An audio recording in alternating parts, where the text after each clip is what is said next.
What's up, guys? Welcome to Nutmegged, the podcast where Yank and a Brit talk about the beautiful game from across the pond. I am Andrew, representing the Stars and Stripes.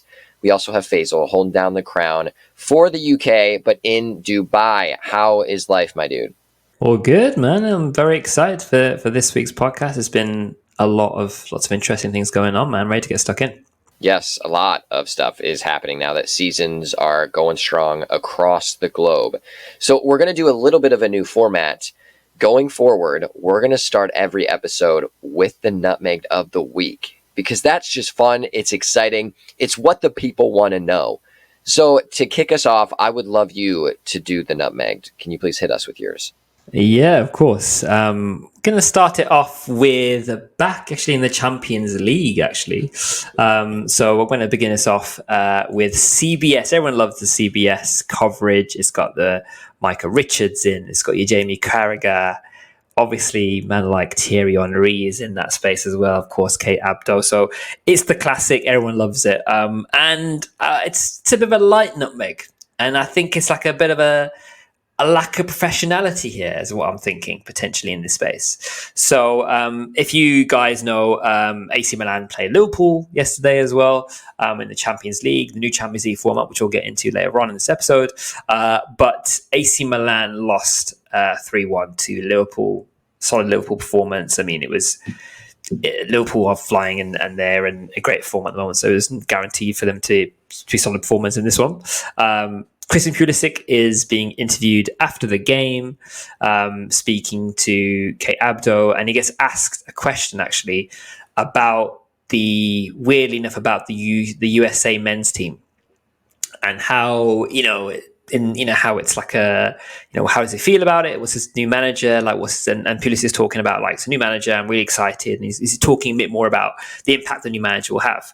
And then it pans to Thierry Henry to ask a question. And Thierry Henry just goes, no. He just literally pauses, just goes, no. And then Cabra just carries on speaking. She's like, okay, cool. Well, obviously appreciate your time, Christian, blah, blah, blah. And then I'm reading in the comments. I'm trying to figure out what was going on there. What's going on? So two things came out from that. Number one was the fact that apparently he was also interviewed for the job, didn't get the job. So maybe there's a bit of saltiness there potentially in that space. They're also asking about the US men's team. Maybe that's a link. The second thing potentially is, why are they asking about the USA men's team in a Champions League game, right? It's the end of he's lost against the Champions League and against Liverpool. So maybe he's thinking, that's not what I'm discussing here. I'm not going to ask you about anything of that level. And so that's all. But I mean, good old Henry, he's going to be more professional in that respect. So for me, it's a slight nutmeg. He's got to do better there. It's a beloved show. You could have maybe firmed it a bit, perhaps, asked the question to bring it back into Champions League. Who knows? But yeah, that's my easing us into the week, nutmeg of the week. Yeah, I'm not sure why he made it so awkward. I'm going to guess it has something to do with his saltiness of not getting the U.S. men's national team job. From the rumors that I have heard is that he wanted that job and he was in contention for it. But it seems like all of the people that did not get selected for that job are rather salty. So Henry is one of them, but then we also have Jesse Marsch, who was in contention when Berhalter was kind of coming back, but then they were still looking for other people, but they brought Berhalter back anyway. So Marsch has been going hardcore on the campaign trail saying, yo, it was a terrible experience interviewing. I'm so stoked now to be the manager for Canada. It's such a better place. I'm so happy that I'm here. So it seems like there's a lot of shade being thrown at the U.S. soccer side of things for maybe not having the best interview process, or even maybe just so because they didn't get selected. But yeah, if you're going to be a broadcaster in general, at least don't make it awkward for the audience, your interviewers, your co-hosts. Yeah, my guy. Don't love that. Let's talk about something also very nutmeggy, but we're going to take it up a level. It was quite a wild situation that happened. So we're actually going to drop all the way down to the non-league side of things. So going all the way from the Champions League down quite a few steps in at least the English pyramid. So there was a non-league game going on for the Ballon Dragons. So you can look them up. Non-league side, not many people are going to know who they are. Just playing some scrappy football toward the bottom of the pyramid over actually in the Welsh non-league. area. So you can look them up, but they were losing 3-1 in one of their recent games. And it was about the 57th minute. They said, all right, we're going to make a change. They're going to bring on one of their subs. It was Jordan Evans. So Jordan Evans, pretty solid player. He's played above non-league before. So with that happening, once he gets on, he ends up assisting 2 and scoring 1. So not only does he bring them back to 3-3 with setting up 2 goals, he scores the winner to make it 4-3. But as the game has a few minutes left, police pull up on the scene. And out of nowhere, they come onto the pitch during the game and arrest Johnny Evans, put him in handcuffs, and take him off the pitch. They actually take him into the precinct or wherever they take people that they have handcuffed. They brought him into the police station and interviewed him and essentially said, hey, you were in suspicion of theft for something or another, and end up seeing that he probably wasn't the guy, so they let him go. But yeah, he was handcuffed, taken out of a match while it was still going on, and not even found guilty. So very non-league type of experience happening over there in the Welsh side. That is very, very classic non-league. I've never heard of the police coming in just taking him mid-game, like near the end of the game. That is actually crazy. And just to even be like such a good player as well, and to like get the 2 assists and the goal to like make it such a fun, exciting game, and then leaving the game in handcuffs. I'm just imagining everyone's feeling as the police is rocking up to the stadium, like can just like instead of like a red card, just pulling out this player from the team, and it just scored 2, and he must be buzzing like, and he's yeah, wild scenes over in non-league. With that, now let's bounce back up to the Champions League, because you talked about it. Champions League action is happening. Our boy Christian Pulisic, while he is getting awkward interview engagements, at least he's scoring goals. So he did score the lone goal against Liverpool. So that being the case, the Champions League is in a new format. I'm not going to lie to you. It's a little bit confusing because now it's more in the shape of a league and has some different elements plugged into it. There's more teams now. There are going to be more games. I know you're more of the expert on this, so can you help for my American soccer brain? Can you give me the deets? Yeah, let's break it down. So for the first time, the Champions League has actually become an actual league. So there's now a league system. So you may know before there was different groups and used like groups of 4, I think it was. And then the top 2 went through, and the third would then get dropped down to the Europa League. That is now different. So there's now a new key. A couple of the key changes in this space is, number 1, there's now 36 teams. So that's a fair amount. Like, you've got a good shot at it now. It does make it more entertaining. It makes it, there's more opportunities to watch football, more Champions League football, right? So the first thing is now they've got a league phase we spoke about earlier. So now each team is in play 8 matches between 8 different opponents. So it's going to be 4 at home and 4 away. Keeping it really simple, which is really good to see. So you'll then, people entertainment-wise can be able to watch different players play at different grounds. It's more different teams. You get to see more quality football across the span of the league, which is quite interesting. This replaces the previous format where teams played 6 matches against 3 opponents. So you get 1 more extra opponent, which is really good, and gives us more kind of quality of football in that space. So for example, you obviously got the league. Then it makes it more interesting because it's a league format. That means there's obviously people going down, there's people being knocked out of the league, there's people going up. So now for the qualification for the knockouts, essentially the top 8 teams from the league will be automatically qualified for the round of 16. So that's fairly simple enough. And that tend to follow the same format as perhaps the group stages where the top teams of the 8 groups just go through. So if you're in the top 8 of that league, you go through to round of 16. Now, teams finishing in positions 9 to 24 are then entered into a 2-legged playoff to secure to secure the remaining spots in the knockout stage. So that's interesting. You've got between the 9 and the 24. Those are those 2 teams, that group essentially of teams. then get to play it out, do the playoffs. I think the playoffs is always exciting. You get there's more opportunity for like knockout football there. It's more like exciting. People need to win. The 8 teams, they're comfortable, they're ready through, but you want to build into that to basically bulk out the other 2, essentially the other 8. So there's that, and then those finishing 25. So anything from 25 to 36 essentially, then they'll get eliminated. Those finishing 25 or lower will be eliminated without dropping to the Europa League. So actually, there's no dropping to the Europa League anymore by the looks of it, which is, I don't know. I felt like there's opportunity, for example, for a Champions League team to do potentially well in the European Europa League, but the Champions League, the European dream ends with the Champions League now. So that is going to make it a little more be or play, or you've got to be locked in. So every match will now significantly impact standings, ensure a competitive balance. So it makes it a bit better for us to watch from that perspective, and also increases the number of matches in the tournament, which is quite a big increase. So originally the tournament, previously Champions League format, had 125 matches, right? Which didn't feel like 125 matches, if I'm honest with you, right? Across the board. Now it's 189 matches of Champions League football we have here. So, I mean, that's insane for arguably the best. People argue the best tournament in world football, the Champions League. Makes it more interesting. And the final, of course, is going to be at the Allianz Arena on the May the 31st, 2025. So that's the current breakdown. What are your thoughts? Are you happy about this? Does it make it more interesting? Who you got? What are you thinking? I think it's a little bit of both. I think it's good for the general soccer fan because you're going to get more soccer overall. The format also creates different buckets for teams. So like when you're in the league portion of this, the league phase or whatever they're going to be calling it, then you are playing within your little league bucket.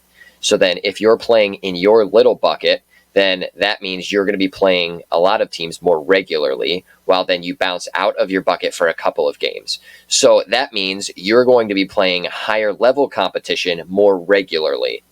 So you're going to see the Bayern Munichs go up against Manchester United. You're going to see them going up against City, Liverpool against AC Milan. So you're going to see a lot of higher quality teams matching up with each other more regularly now and earlier on in the Champions League than you would in the old format, which I think is cool. And I'm always here for more of those bigger, exciting matchups. And the more I can watch Christian Pulisic play against Liverpool and other bigger teams like that scoring goals, I'm happy, because that's going to make him a better player and hopefully the U.S. men's national team better, which we'll talk about them in a little bit as well. But I do like that piece. So that's another benefit for myself and other general soccer fans of seeing more higher quality opponents facing other higher quality opponents. Now, on the flip side of things, with there being more games, that's already been something we've talked about. It's something that Jurgen Klopp has talked about in the past. Guardiola, a lot of the other managers saying there are already too many games in such a confined, packed schedule. So if you're in the Champions League, you have domestic cups as well, plus the league that you're already playing. So the more games that get pushed and shoved into a schedule, the more tired players are going to get, more injuries are going to happen, and that's why you're seeing a lot of these teams, and Chelsea maybe taking it a little bit too far, but getting more players in so that they can have more depth, so that they can utilize that depth in all of these different levels of competition. While it is going to be good to see more games, like that's exciting just to me as a general soccer fan, it is kind of sucky for the players, but ultimately all of it comes down to money. Because the federations and all the people that govern soccer around the world, they just want more money, and more games equal a lot more money. So ultimately, I think that's the root of this change. We'll have to see how it goes. I think it'll probably be a wash. I think general soccer fans will enjoy it, but I'm guessing that players are going to be more and more frustrated, especially as we see it play out.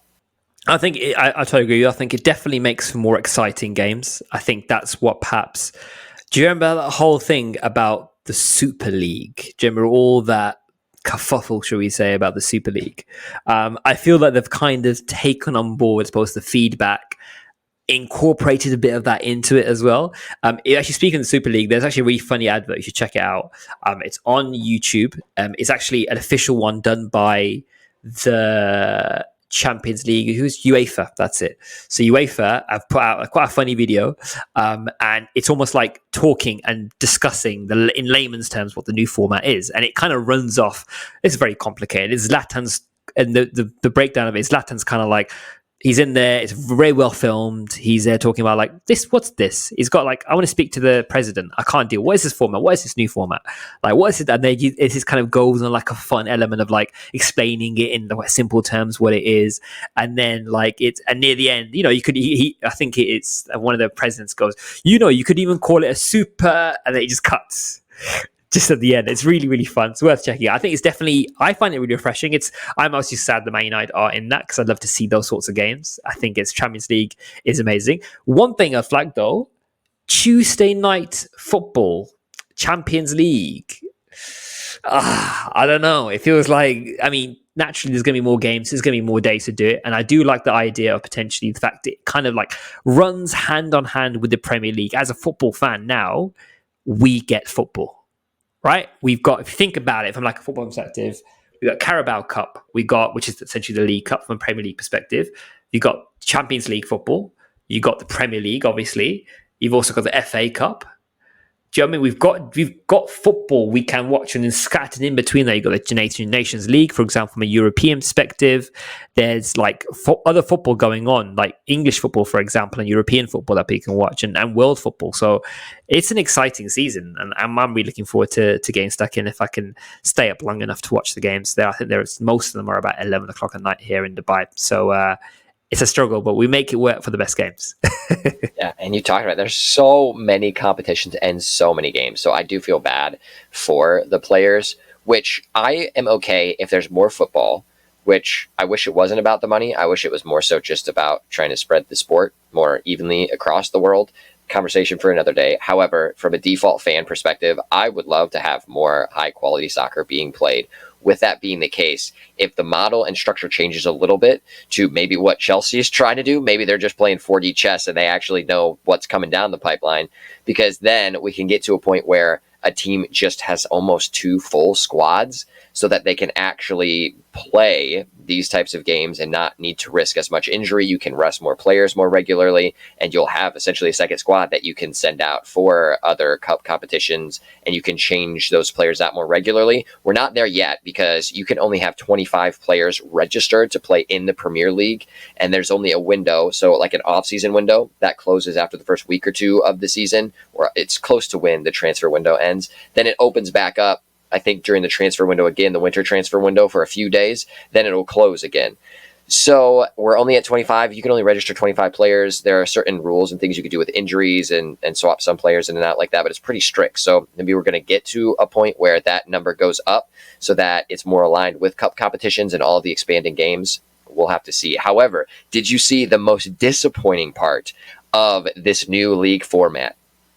It is that the Champions League anthem has changed. They have gotten rid of, they've gotten rid of like the old Champions one, and it's where like they said, that one, and they say like champions in all these different languages and stuff, which is super sweet. But they have changed it because now the new one better fits with their brand identity, is what they're saying. So yeah, listeners, go out, have a listen, see what you think. Bring us all your thoughts in the DMs.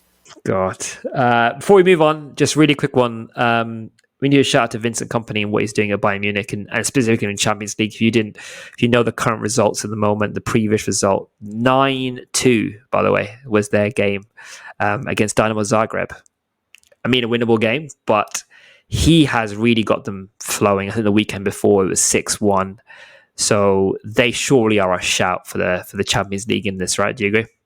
Oh, man. Yeah. I don't know what he's been doing. You've seen early on, I think, preseason clips of him like yelling at players, and maybe wasn't the best look. I think maybe we even talked about that. But I guess, hey, he knows the secret sauce and to get something working. So with those results that he's been having, I guess are the good things. I probably should be taking notes because I got to get my guys functioning like that.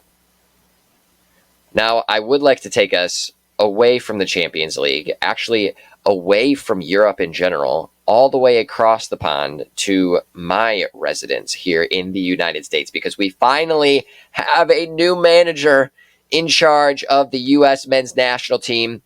It's been a slog because U.S. soccer has been so disorganized for years. We saw that happening with Greg Berhalter, like being the manager, and then he wasn't, but then he was kind of still there, and they were interviewing to try to replace him, but then they said, I guess all these guys weren't good enough, so we're bringing Greg Berhalter back. But then he was officially relieved of his duties, thankfully, after quite a disappointing campaign from the men. It wasn't the Gold Cup, but not making it through in the CONCACAF, not Nations League. I get confused with all these different cups and things like that. Nations League. Okay. So thankfully, they did not do well, which is sad to say as a U.S. men's national team fan, but we all knew if that wasn't going to happen, if it wasn't going to go well, which they didn't even get out of the freaking group stage. We had a whole episode that I discussed that, but they did not make it out, and we all anticipated, that's probably the end of the road for Mr. Berhalter. And I do enjoy Berhalter as a coach. I think he's probably a better club coach than he is a national team coach. It seems like he just needs more time to work with players to get his system flowing, because he was really good with the Columbus Crew. And he ended up getting them to the playoffs quite often. So I don't mind his coaching style. I just think he'll be served better elsewhere. I also don't love how U.S. Soccer created the structure that they did in terms of like kind of having him there, but then not having him, but then bringing him back anyway.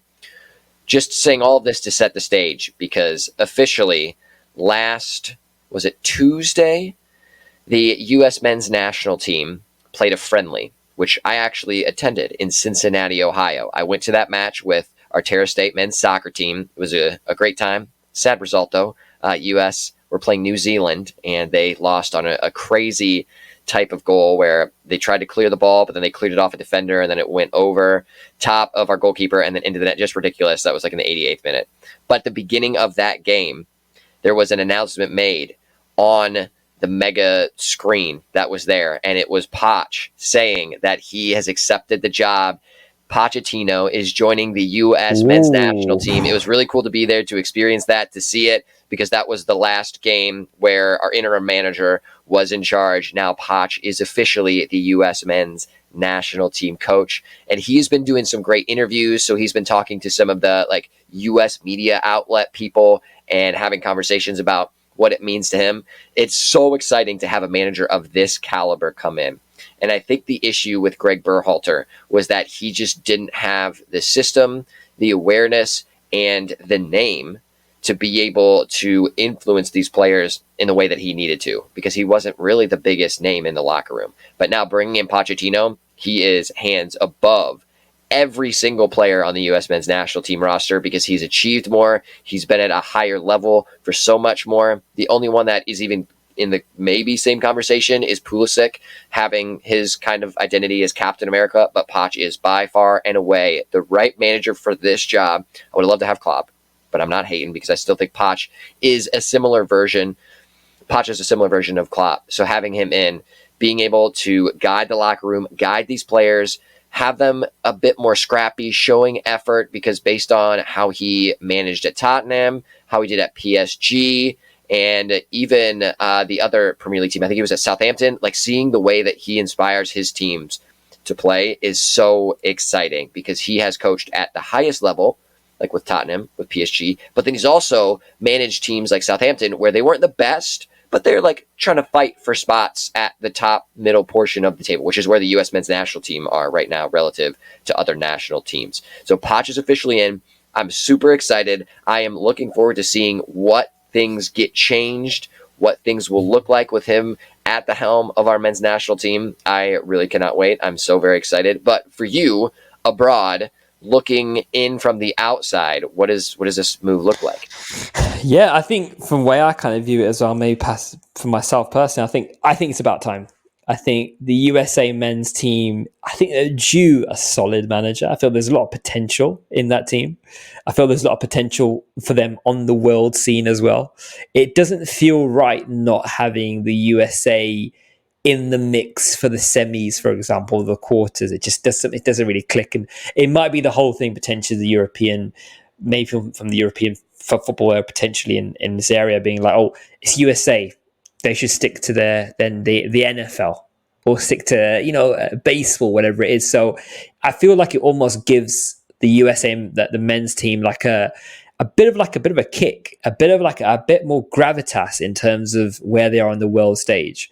It gives them more of an authority with Poch as the manager. I think it's a great signing. I don't think there's probably, I mean, aside from Klopp potentially, but I think Klopp's just relaxing for the moment. So I don't think he was even considering it. So it's not even like he rejected it. I think he wasn't even in the picture. I think he's a nice to have, but I think it's amazing to see Poch at that level. My only kind of question mark potentially is he's done what he's done at club level has been fantastic, right?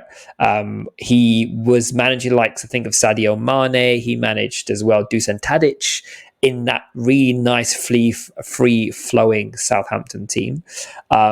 Spurs again, you could argue that his time at Spurs, he got them running well and got them into the finals, was it, of the Champions League? So, he's no slouch. He's a solid tactical strategic manager. And then at PSG, it felt like that was a bit of felt a bit watered down. That success was. It was a bit like with the PSG team. I think he ended up winning the Ligue 1, but who wouldn't win the Ligue 1? It's a bit difficult now, but back in the day, I think he would have walked it. So my only kind of question mark is, can he replicate what he's done at club level to national level? Because we know that's difficult. That's not easy, right? Going from a club level to national level. But I'd love to see it. I'd love to see it kind of work out. So fingers crossed for him.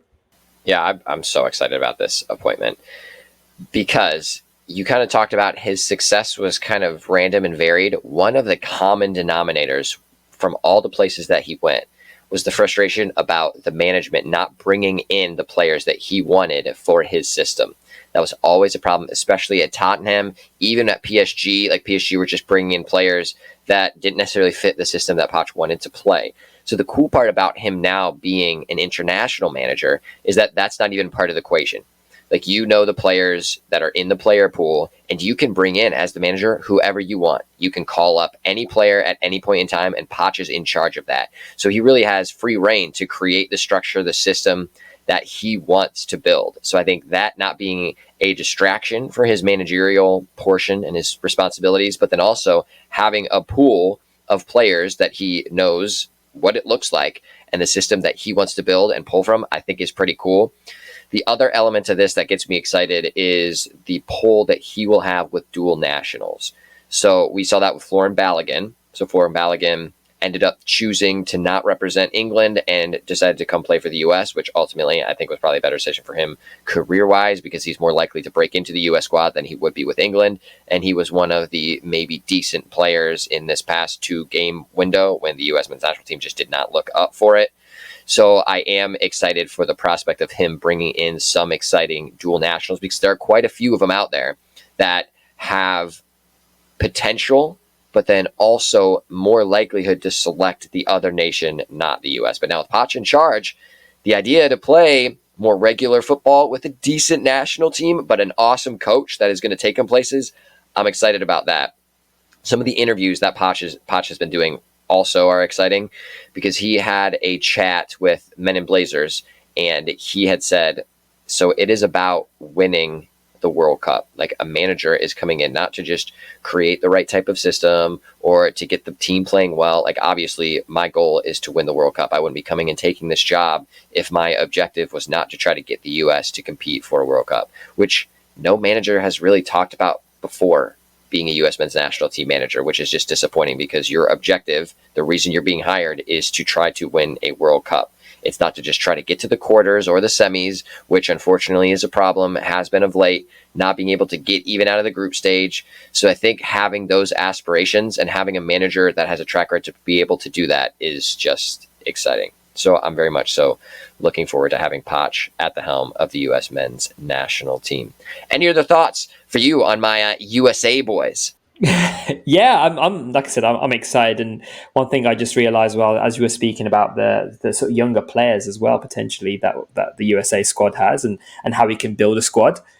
He's done that with lots of young players in the Spurs team, for example. He's bought out key players in that space as well. So I feel like he will be able to mold those players and he'll be given time to be able to do that. There's some great competitions. And when it comes to knockout football and competitive football like that, it almost allows younger players to be a bit more on the ball, give them more free flowing opportunities. And Poch is that sort of manager. So I think from management perspective, that's exciting as well. So yeah, I think it's about time. We'll see what happens with a Poch USA versus an England team with a who knows manager. That'll be interesting to watch. Yeah, I'm excited. A lot of good stuff happening for the U.S. men's national team. And like you had said, it's about freaking time. It's been a stressful time being a USA supporter. Thankfully, it has been better for the women's side, too, because a shout out to Emma Hayes, also like one of the top coaches in the women's side.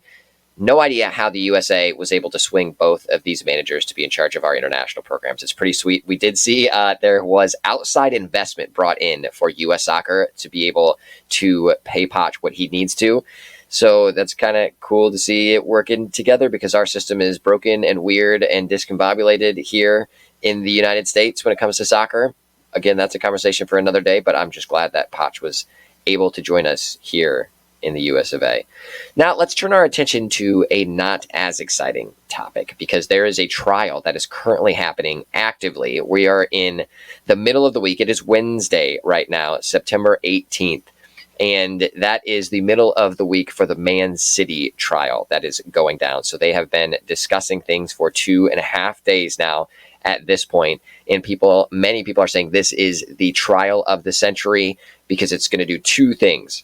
It's going to set precedents for what happens when a team does this going forward, when they have a lot of financial breaches and things that they blatantly lied about, hid information, agreed to not work on certain things, to not provide certain information. So those are just some of the specifics that Man City has been suggested in doing in their 115 counts. So all this is relative to financial fair play. Now, this trial will last for 10 days. So it's going to go on for 10 days. Again, we're entering day 3 as we're talking and recording right now. It was scheduled at a top secret location so that there could be less influence. However, that secret location did get leaked. Surprise. That's funny. So now photographers and news media outlets have been around photographing, taking pictures of lawyers and people that have been going in and having those types of conversations.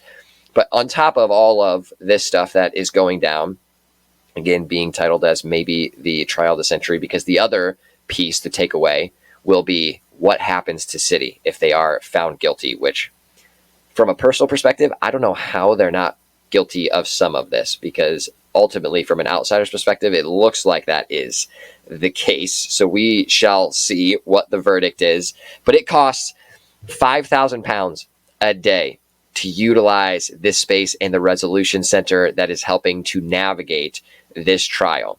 So all of this to say Guardiola and Holland were asked this question, which is just frustrating because it's distracting. They're saying what's going to happen. And then both of them came out and said, hey, we're innocent until proven guilty. Guardiola then continued to say, hey, City will take whatever ruling is passed down and we'll just manage it.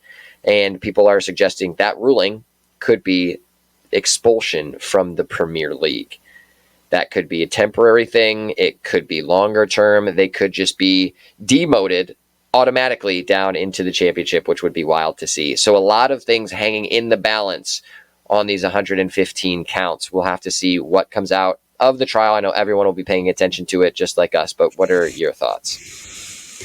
I honestly, excuse a pun, but I do think it is a lost case. I just feel like the amount of money that Manchester City have and the support they would have from, let's say, international areas, right? The Middle East in particular. I just don't see them. I don't see anything happening.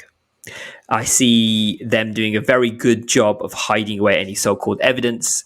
I'm hearing things, for example, that the players were assured, I think, back in the day, Laporte and Guardiola as well both said, look, we were assured by the rest of the hierarchy that nothing's going wrong, and we've done nothing wrong. And I think they side like irrefutable. There's no absolute evidence of this at all. And part of me feels like if they've got the money, they've got the best team on the case. And I genuinely don't see anything happening. Maybe something minor happening. very small, like, okay, maybe we'll dock a couple of points. I can never in a million years ever see it happening that they lose all their Premier League titles or anything of that level. I just never see that happening. I just don't think they're going to give them that much of a heavy link into that, mainly because of the money there is. But also, like, I've read, like, the UK potentially could ruin its kind of like partnership it has with the Middle East and the money that comes into play. When you think about politics and money, it moves beyond football, in my opinion. And then it becomes this weird kind of like confused place of whoever pays the highest or whoever's in a better place economically potentially can get away with this. So I see them perhaps getting a slight slap on the wrist. I think the verdict's meant to come out sometime next year. And I think it's going to be an obvious one. It's going to be, perhaps we didn't see anything, but there's probably one or two bits that were question markable, so we can give it a slap on the wrist, maybe a bit of a points deduction, but that's about it. I can't see anything else happening at the end of this. And I think this case, in my heart, it should be a cut and dry, you broke the rules, here's your punishment. But it's really not going to be like that. And we're going to go on and on. There's going to be some sort of like weird caveats and all this sort of stuff. So this case, I mean, I have no hope at all, if I'm honest. You can see I'm very negative about this because I just don't see anything happening. It's Man City. They have money upon money. How are they not going to somehow get their way through this? I mean, can you? What's wild is 20 years ago, if we would have been suggesting this as a thing, everyone would have laughed. And see how far City has come to this point. Yeah, I think you're right. Unfortunately, I think the standard should be upheld, and we've seen it upheld with other teams like Everton getting docked points. Exactly. However, I'm with you. I don't think anything will happen because just like with the new Champions League format, everything is about money. And you mentioned it, Man City has a ton of money. And honestly, that's why they're in this situation in the trial in which they are right now, because of money. So somehow I think money will play a part. They're not going to get demoted out of the Premier League because ultimately that would hurt the Premier League. So that would end up losing the Premier League money, which the Premier League would not want. That would have some issues, I'm sure, for FIFA in general. I'm sure they would end up losing money because then if City aren't in the Champions League and all of those types of things, then that loses money for all of the FIFA general people. And then City, of course, would be losing a ton of money as well. And they, of course, as a club, don't want to be losing money. Their owners don't want that to happen either. Plus, if City get demoted, I don't know what financial ramifications that will have for the club, of course, but then also for the pyramid. So I would love to see like what the financial ramifications would be for all the involved parties. I just don't think it's going to happen because in the end, it will end up hurting too many powerful organizations financially, and money really is what controls everything, as we all know, especially in the sport of soccer. So I really don't think much will happen. Maybe a slap on the wrist, as you had mentioned, maybe just a small points deduction. Maybe they get the Carabao Cup taken away or some type of title that they had won during this period, which I think was like from 2009 to 2018. So that's like the time frame in question of when they were doing all of this sketchy financial stuff, allegedly. But yeah, we'll see. We'll kind of keep it covered as well. So as we hear from the trial and we get more stuff, we'll break it down for all of you guys as well. But yeah, City, just disappointing. Yeah, just the whole thought of this whole case, I just feel like a lot of it is almost also paying lip service to everyone to kind of say, we are doing something about it. Look, we're trying our best, and then you're giving out points deduction immediately for the likes of Everton and who else? Everton and was the other Forest? club? Yeah, Forest? Exactly. Yeah. Not good. But speaking of, I mean, let's be real, one of the best clubs at the moment in the UK in British football at the moment in particular, or English football, let's say English football, they obviously have incredible players, and incredible players often get rewarded with nominations to the best of the best. Well, we'll get into whether it is the best of the best for the Ballon d'Or nominations. So we obviously have the men's Ballon d'Or nominations for 2024.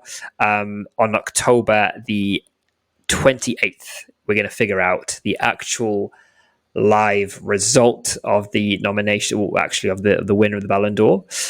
It's probably the most prestigious one that we obviously know as a football fan. Listening to this, you know the levels, you know the quality of footballers that have won in the past. So just breaking down a couple of the players that are in the nominees for the Ballon d'Or. Right, I'm just going to run down a couple of the players. Right, so obviously we've got the obvious players. Obviously, I think Jude Bellingham makes a lot of sense in this space. Halanoglu, I'm going to go with Turkish midfielder. Yeah, he's good. There we go. Carvajal, we know Ruben Dias. We've got Dovbyk as well from Ukraine. We also have Foden, Garnacho, the one and only Erling Haaland. We know that as well. We have Matt Hummels, Harry Kane, Toni Kroos, Ademola Lookman as well. So we know his heroics of the for breaking that Bayer Leverkusen last of the Europa League, which is crazy. Lautaro Emiliano Martinez and also Lautaro Martinez, Kylian Mbappe, Odegaard, Dani Olmo is in that space. Cole Palmer, we love to see it. Declan Rice, Rodri, Antonio Rudiger, great centre back at the moment for Real Madrid. We have, of course, Bukayo Saka. We have Saliba, Valverde, Vinicius Jr. We have Vitinha, Nico Williams. We have Florian Wirtz. We know how good Florian Wirtz has been for Bayer Leverkusen. We have Granit Xhaka and, of course, Lamine Yamal. So a couple of the regulars, shall we say, are in there. Players that perhaps have had a solid season are in there. Some noticeable players which are in that space are the two GOATs, shall we say, of football. Or there's only one GOAT, and his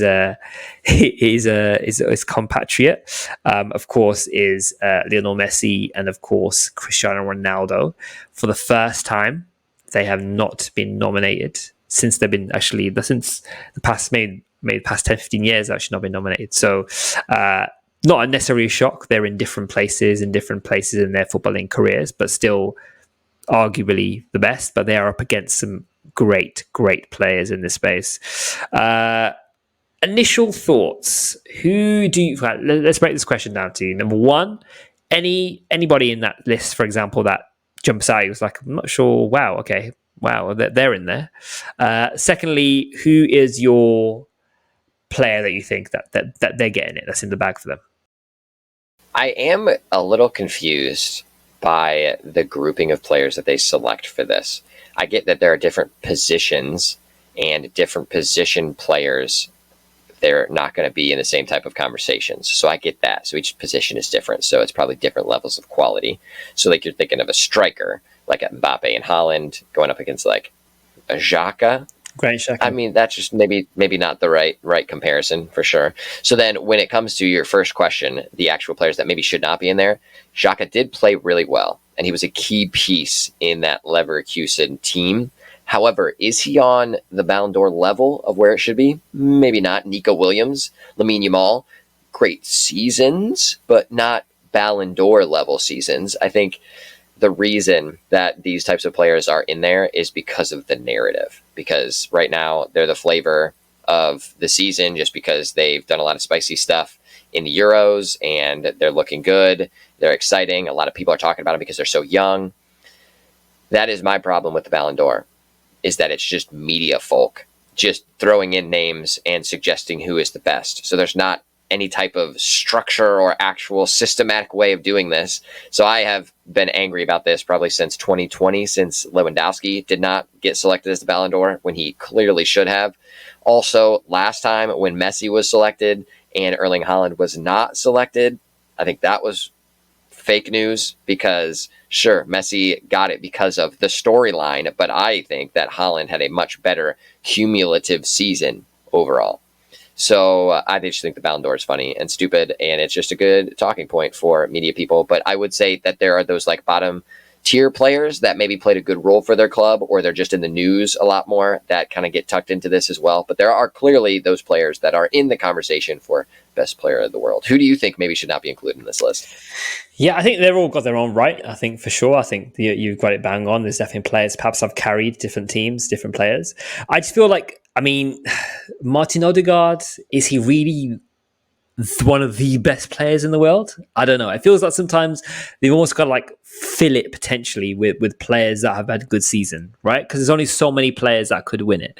So there's probably like a top 5 of players that are probably contenders, and the rest have to be like, well done, like thanks for coming. Like a tap on the back Exactly. almost, like a pat on the back. For example, like I think Danny Carvajal is a great player, but is he really the one of the best player? Like he's had a Right. very good season, right? Like I mean, Even Danny Elmo. Exactly, right? Cole Palmer, again, not one of the world's best players, but an incredible player for his club and for England as well. So, I mean, for me, the players that I think I've got in with a shout, I think that I think Florian Wirtz, amazing for country and for club. Like if you Right. watch Florian Wirtz play as a football fanatic, watching a player like Florian Wirtz play, you just know he's at a different level. Is he win it? No, but I think I'd put him in my top 5, shall we say? Maybe at number 5, right? I think then Jude Bellingham is in that space. I think Jude Bellingham's, for me, probably put him at number 2. I think he's an incredible player, and what he's done for Real Madrid. I mean, last season, crazy. I'd probably put Kylian Mbappe in there as well. So maybe put Kylian Mbappe in that kind of 4th place. Third, it's a tough one. I slyly think potentially, I think Harry Kane's in with a shout. Not as in like to win it. Have you seen what he's been doing at Bayern Munich? Yeah, he's he's over at Bayern Munich. He had a very bad Euros. What do you do with England? Nah, sunk there. I think maybe that's a bias. But then I would potentially also Lamine Yamal, not necessarily winning it, but in with a shout for being like a very good player, like a potential world beater. But I don't think I would put Odegaard above Lamine Yamal on your list. I would. Tell me who you think a better midfielder is right now in the world. They play different positions. Right. Yeah, for sure. I still think he, like player wise, he would be above him for sure. But now, because I heard your Odegaard thing, I'm like, you little slanderous boy. I think he's who's better in midfield for his position than Odegaard right now in the Bruno world. Fernandes. Get out of my face! That is sick. I'm even a Manchester United fan, and I'm going to punch myself in the face. I really do think that Odegaard is one of the best true midfielders in the world right now. Not like like a Phil Foden potentially on his day. He's definitely up there. But Phil Foden plays more of like an attacking mid/wing player at times. When I think Odegaard is much more of like a central midfielder / like cam. Fair, maybe. I think he's one of the best midfielders right now in the world. Wow. And you're throwing this like 16, 17-year-old boy in my face with that? Me and Odegaard are going to hunt you down. Yeah. I think as an England fan, I've watched Lamine Yamal like tear us apart. And I'm seeing some of these Barcelona games. I'm seeing him, like his performance has just been incredible. Even for Barcelona, it's been incredible. Yes, he is very young, but there's, I think, generator talent in there. And I just feel like I don't think anyone's, probably in my opinion, in his position. Like, you could argue maybe Saka and him are in that. They're not comparable because they're probably more kind of wingers. They're more probably out and out wingers, right? You'd argue. For sure. And they're probably comparable in terms of their positioning. They play different roles, but would you put, I mean, it's difficult to compare Saka to Yamal because Yamal's only been born on this planet for 17 years. So if I were to actually compare those two from a Ballon d'Or perspective, which is how they should do this, you're looking at them in a fairly similar position category. But based on the previous calendar year, I would say Saka has had a better, more consistent year. I would say if Lamine Yamal continues to play the way that he's played over the next calendar year, 100%, like he's in the conversation. Maybe, yeah. But that's how it should be looked at, but it's not. So I'm just yelling at nothing for no reason. I may as well just talk to this brick wall behind me. And for me, there's only one winner here, and it should be the winner. It's Erling Haaland. I don't think there's any. Last year too. There's no two ways about it. I mean, if you're a Premier League fan, you can know what he's done and what he's doing for Man City and what sort of player he is, and everything goes through him. The only downside and potential question mark, if you're looking at it from like a Ballon d'Or's angle, and you know how the Ballon d'Or like to work, right? They like to look at it from a country perspective, a domestic Champions League, the whole shebang. And he's not carrying Norway anywhere. He's not bringing Norway to a point where like they're challenging, shall we say? That, maybe that's probably where he is only the question mark. It's difficult because Norway is such a small place and it's difficult to put into play. But yeah, Erling Haaland's got to do it. Not a single Man United player, by the way. Valid. This just that. I mean, this is the level. Valid. It's very valid, but like this is the thing. Like a We lot were of just England sitting, players. we were just sitting at 14th in the Premier League. Yeah, that's where we're living right now. But yeah, that's that. So that is the fun time of the year where I get to yell about how stupid this award is because there's no process and it's all made up. So that's great. So congratulations to Lamine Yamal for winning the Ballon d'Or because it's just going to be a better story. So that's just going to be how it's going to play. He'll win the Young Player of the Year, right? They'll do the young ones, and he'll bring that. He'll win one of those, and just confidently he'll win that. But he's not going to. He's up against the likes of Jude Bellingham and Kylian Mbappe and Haaland, who should be ideally probably top 3. Well, Haaland should have won it last year, and Messi won it because it was a better story. Clearly, Messi last year was not one of the best, like top 5 players in the world. No. Yeah, right. And that's what they bill the Ballon d'Or as. That's what they say. Stupid. Stupid. It's all stupid. I hate it. Yeah, that's what I thought. Stupid. Everything's stupid. Manchester United's 14th in the league. Everything in the world is just great. I have another great thing actually related to Manchester United as my take it or leave it. So let's dive into that before I start punching my screen over the lack of structure at the Ballon d'Or. Take this or leave it. Jadon Sancho, our boy, will actually end up being one of the better players in the Premier League this year. Okay. Take it or leave it. Now, so I'll give you a little time to think about it. I'll preface it with some information. So we all know Sancho had his problems at Manchester United. He is out, thankfully. I think it's a good split for both of us. That should have happened a lot sooner. I was not a fan of how he managed himself professionally after his little riff with Ten Hag. So then he leaves. Good. He's out to whatever this type of club is over at Chelsea, trying to just add multiple players and have multiple rosters playing maybe in multiple different leagues. Who knows what they're cooking up over there. But he ended up playing this weekend, and he played quite well, you will say. And then on top of that, there was an interview, I think it was with Marseca or one of the coaching staff members at Chelsea, and they're saying they're impressed with Sancho because he's been staying late, he's been practicing hard, and been spending extra time to try to get back to the level he needs to be. So with all of this information now in your brain, do you think that he will be one of the better Premier League attackers or players this season? You taking that or leaving it? So all of a sudden, he's now realized, right, that he needs to stay late and work hard. And there's this whole thing about him now wanting to be the best. I don't buy it. I really don't buy it. I honestly don't. I can't. Yes, he's a very good player. Yes, he probably hasn't reached the potential of Manchester United, of course. And yes, he got the assist for the goal. Amazing, right? I just don't see him hitting those heights anymore. I really don't. I see him maybe doing well. He's a solid player. I like him. I just feel his attitude is him and Ten Hag has never really clicked. I am very annoyed that he even went to Chelsea, by the way. I'm very annoyed about that when it happened. I don't want to see him at Man United, but I didn't want to see him at Chelsea. They just feel like just adding players for the sake of playing players. But do I see him being the best, or one of the best, or having a very good season in the Premier League? Probably. For Chelsea, or like, would he be one of the top 3 players of Chelsea squad? Are you asking, or in the Premier League?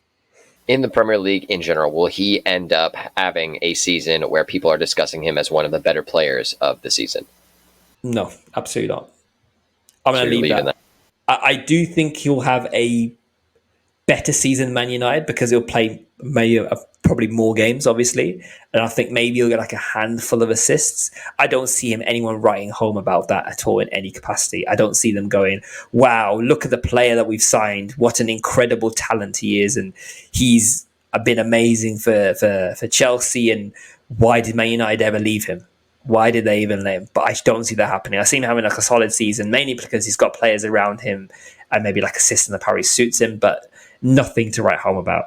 I hope he does well because I don't like putting kind of that bad kind of ill feeling on players. So yeah. I'm actually going to take this one. I think he will end up having a Cole Palmer type of season. What? Yeah. Maybe not at that level, but he's going to end up with like 13 goals, 8-9 assists. I think that's what will happen. The reason Interesting. I think I'm stretching a little bit, but the reason I'm saying this is because I remember watching him at Dortmund, and he was a heck of a player. I think he needs to be in the right system with the right team around him. I don't think that's quite Chelsea, but it's closer than when he was at Manchester United. So I do think that he could end up popping off. So I'm gonna take that horse all the way Wow. to the non-betting zone, because we're not going to bet anything on this, because I would not put money on him doing this, because I don't think it's actually going to happen that much. But I'm gonna toss it out into the universe and see what happens. Interesting. That'll be an interesting one to see. Yeah, who knows? What do you got from your take it or leave it? Yeah, my take it or leave it. Now, I'll try and do something a little bit different here, right? Now, another transfer related kind of story here. We know that Ivan Toney moved from Brentford, where, was there, let's be argued, the star man in the Premier League. Yeah, exactly. And has moved off to moved to Saudi Arabia essentially for roughly 400k a week is what I'm hearing, which is insane for a player of Ivan Toney, though, right? So I want you to put yourself in. You're a player. You're a football player, right? You play. I'm taking the money.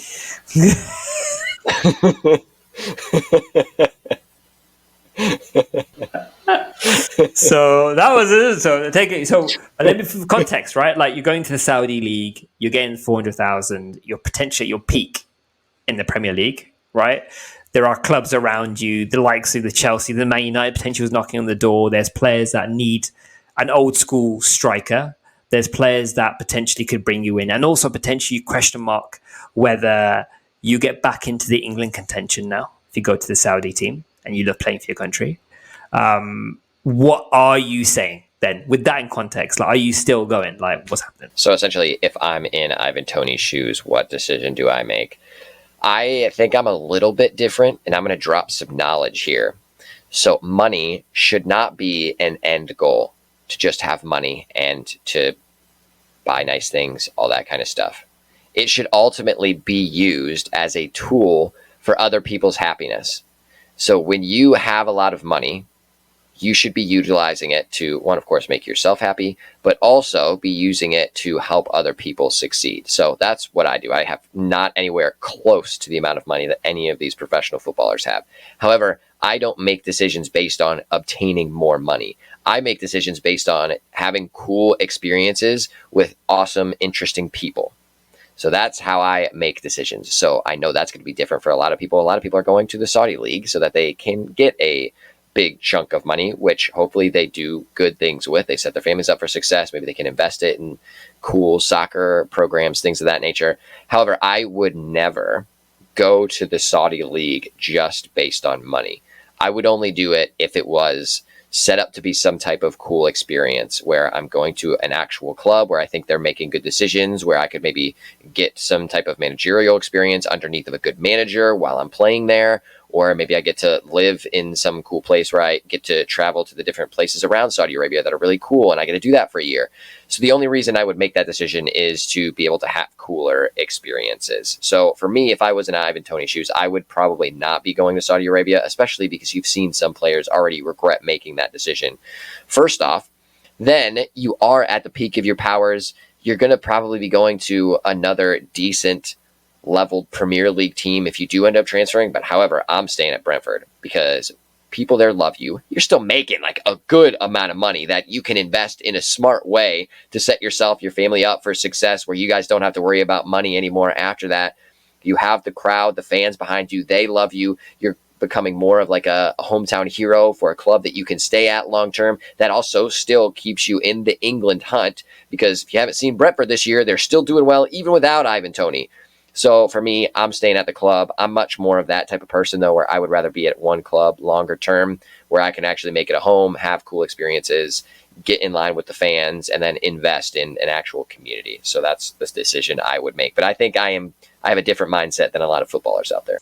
Yeah, I think that's very fair. And I think the way you've taken the approach you've taken is probably what perhaps I should have done, and I think I totally agree. I think something I would have done. My only small thing would be is would I ever? I'm Ivan Toney right now. Would I ever have the opportunity of earning 400 grand a week ever again?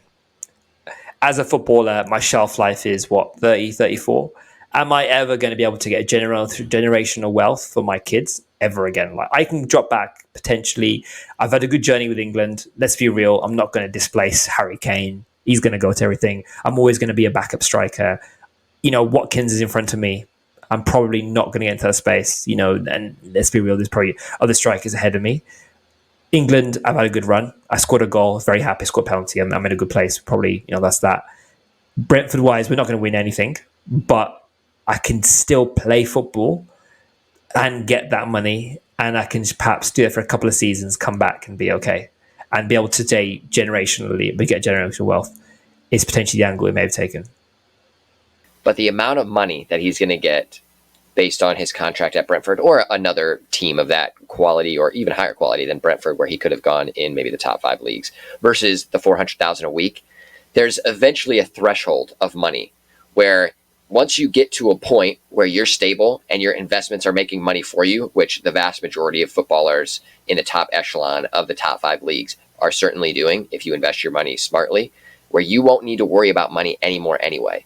So the amount of money, once you get to that threshold, that you're making on top of that, it kind of becomes irrelevant, because once you have that amount of money, what are you going to be doing with it? You're going to have to figure out things to buy, ways to spend it, just to spend it because you have it. So if you end up getting that threshold, I think then you can start making decisions based on, if you're of his level, of his quality, and the money that he's going to be making anyway in the top 5 leagues. I think you can get to a point where you can say, hey, I'm going to be making enough money. I'm smart enough to set it up as investments so that I'm still making money on top of my money while I'm still playing and after my career, that you can be in a more favorable club experience that you would ultimately enjoy more.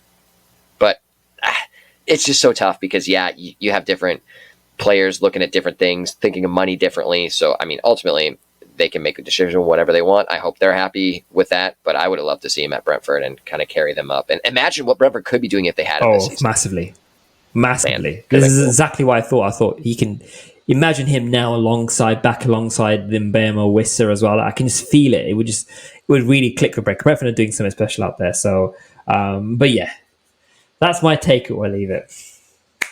Yeah. Could have been cool. And that's where we will leave it, fam. We are out. Thanks for joining us. We'll see you in 2 weeks. Before then, jump on our Instagram account at Nutmegged Podcast. DM us with your listener questions or your take it or leave it submissions. Hopefully you are able to get out on a pitch somewhere before you listen to us again. If you do, just don't get nutmegged. Peace.